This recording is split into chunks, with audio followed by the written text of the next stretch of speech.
And yo, what's going on everyone? It's your boy Dom back in with a brand new video for you guys today. Now today, we're going to be talking about the top 10 best perks for Survivor right now, okay? Before this video goes any further, I just want to say that this is completely my opinion, okay? I have over 3,000 hours in this game, and if you guys want to take what I have to say at face value, I appreciate that. But if you guys feel differently about my list in any way, shape, or form, let me know what you guys would change in the comments, okay? I also want to mention thank you guys so much for all the love and support you guys have been showing on the videos. I really do appreciate it. And without further ado, let's hop into this shit.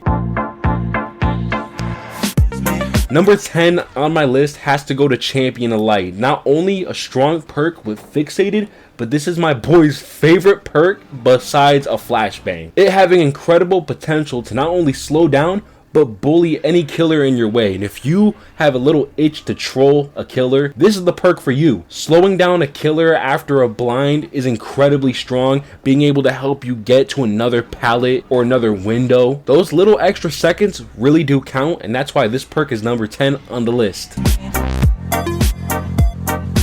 Now number 9 on the list has to go to Light-Footed. Now ironically, every single time I use this perk, I barely get any value out of it, but that doesn't mean that the perk isn't incredibly strong and serves a really good purpose. Or else I honestly just wouldn't have put it on the list. A perk that lets you have silent steps in a game where a lot of killers rely on sound, especially to mind game and to fake out people in loops. It's incredibly strong. If you're going in for a flashlight save, a pallet save, the killer can't hear that you're coming in for it. This perk is incredibly strong with like a blinding build or a flashbang build to be more specific. Number 8 on this list has to go to Resilience. Also, hold on. I have my little mini fridge going on in the background. Let me turn that off because I already know it's making a little noise. I don't want to restart the video, but I'm going to go turn that off real quick. Number 8 gotta go to Resilience. A perk that's been in Dead by Daylight forever and is pretty much on everyone's top 10 best perks list. I can assure you in 2024, this perk is still one of the strongest perks in the game. The reason being, you're able to get 9% on damn near every action you do in the game. Healing, repairing gens, breaking totems, opening chests. This paired with Deja Vu or even Prove Thyself is an incredible combo. If you guys have not tried that shit out, I highly recommend it. It'll help you gen rush killers like there's no tomorrow. Like bro, being able to get 15%, 25% with Prove Thyself, incredible. Not only that, but the amount of times I was able to get an extra loop in because I was able to vote a window fast enough to make them swing at it. Same thing with a pallet. It just really helps you out in those situations where you knew like, damn, if I had this perk, I would have been able to loop him for so much longer. I know this perk has been in the game for quite a while, but do you guys feel like this one needs a little tweak, or do you guys feel like it should just be left alone? Let me know about that in the comments. For number 7, I just kind of talked about it, but it's gonna have to go to Deja Vu. I could have put it higher on the list, but I think it's fine where it's at. This perk is one of my personal favorites, allowing you to be able to see where the 3-gen is at all times. It's a very comforting feeling to have, knowing that no matter what, as long as you attack and pressure the gens that are marked, you will not have to worry about getting stuck in a 3-gen, nothing like that. And the 6% bonus to the gen speed doesn't really hurt, you know what I'm saying? Doesn't hurt. One time I faced a 4-man Swift, all with the same name, all Claudettes. They were running a complete gen rushing build. Deja Vu, Prove Thyself, Resilience, and Built to Last. They all had commodious toolboxes with the wire spool and brand new part. These guys knew what they were doing when they came into the match, and by the time I had 2 downs, I was already at 2 gens, bro. I'm telling you, man, do not sleep on Deja Vu. It'll carry you and help you out in games that without it, you probably would have lost.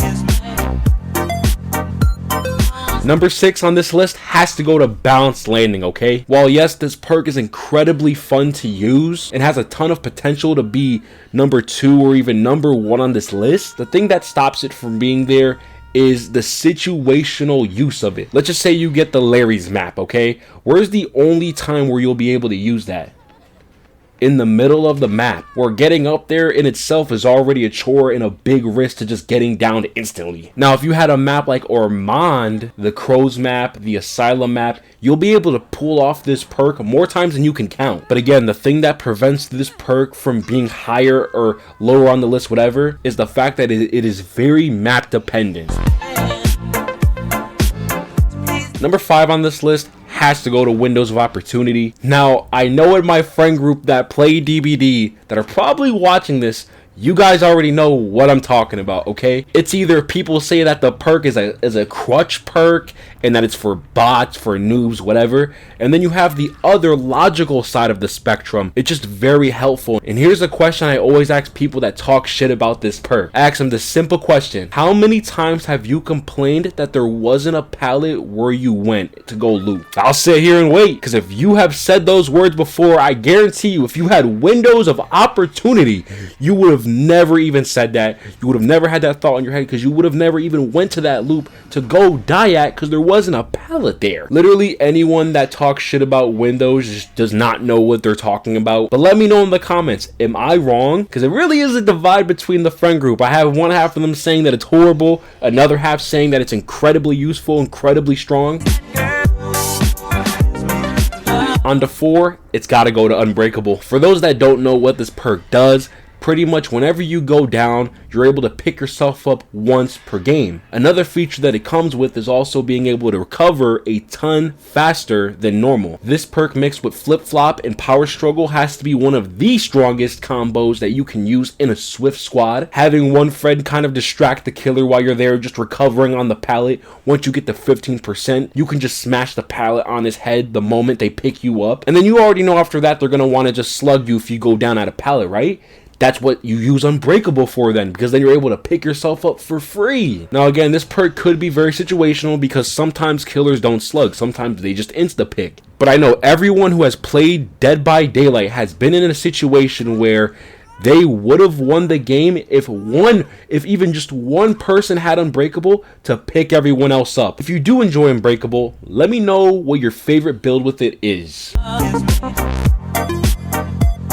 Number 3 on this list has to go to Vigil, a forgotten perk by some. With this perk, you'll be able to get your exhaustion back so much faster, allowing you to use perks like Sprint Burst, Live, Smash Hit multiple times within a chase. I've been in so many chases where if I just had Vigil, I would have been able to get my Sprint Burst back in time to make it to another pallet. I would have been able to use Alive to get more distance in between me and the killer, because there are so many times where like I'll use Sprint Burst fixated and I'll walk whenever there's a line of sign break with me and the killer, and it's always at like 90% recovered or 80% recovered. But if I had Vigil, I would have been able to use Sprint Burst multiple times, Live multiple times. Like with this perk, you'll be able to go from like 1 to 2 gen chases to possibly 3 to 4 gen chases. Now what sounds better, a 1 to 2 gen chase without Vigil, or with Vigil you then go to damn near twice the amount of gens you can loot for? Now given you gotta have some skill to make that work, but I'm telling you man, Vigil is a very strong pick in my opinion.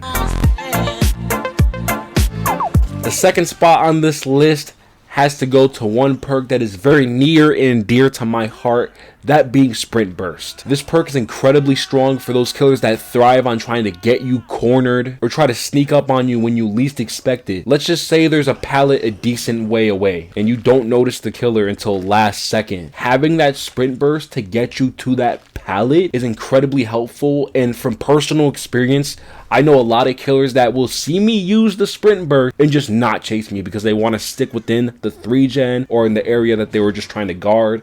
Usually if you use Sprint Burst away from the area completely, they will not try chasing you. But on the chance that they do chase you, you now have a ton of distance against the killer. Distance that you wouldn't have had otherwise without the perk. Now yes, you're not able to use Dead Hard with this, you're not able to use Live with Sprint Burst, but I guarantee you, use Sprint Burst fixated, Vigil, or just Sprint Burst and Vigil and whatever other combo of perks you want to throw in there, and I guarantee you it'll be worth your while. A great tip is to also 99 your Sprint Burst, so right before you're about to get hit, you can turn on the Nitro boost and just get the hell out of there, Sprint Burst is amazing, and I was honestly debating on whether I'm putting it number 1.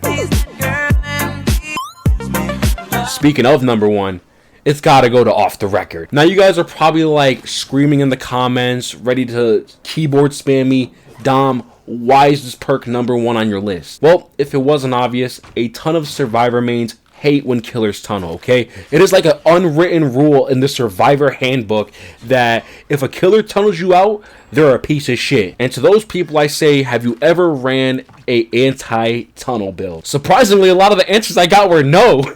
I'm telling you, man, off the record, decisive strike, these perks will help you not only make the chases last longer after you get off hook, but it'll give your teammates enough time to recover from whatever they're doing and then go take hits for you because you have that extra time with off the record. It giving you no moans is incredibly helpful too for those killers that like the sound whore, you know what I'm saying? I don't know, I just really love anti-tunnel builds, especially in a meta where now it's super duper common to just have one person get tunneled out the match, and then it's basically a 3v1. It's very common, very typical. It happens like damn near every other game for me, where like someone in my match will just get destroyed by the killer, and now it's a 3v1 scenario. And most of the time, guess what perk they never had on them? Off the record. But yeah, that's gonna pretty much end off my list there.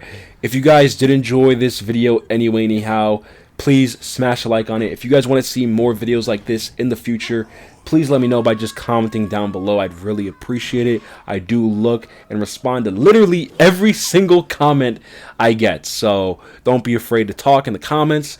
It's been your boy Dom, and I'm out. Hopefully you guys did enjoy my, ramblings on all these different perks, and I'm out. Peace.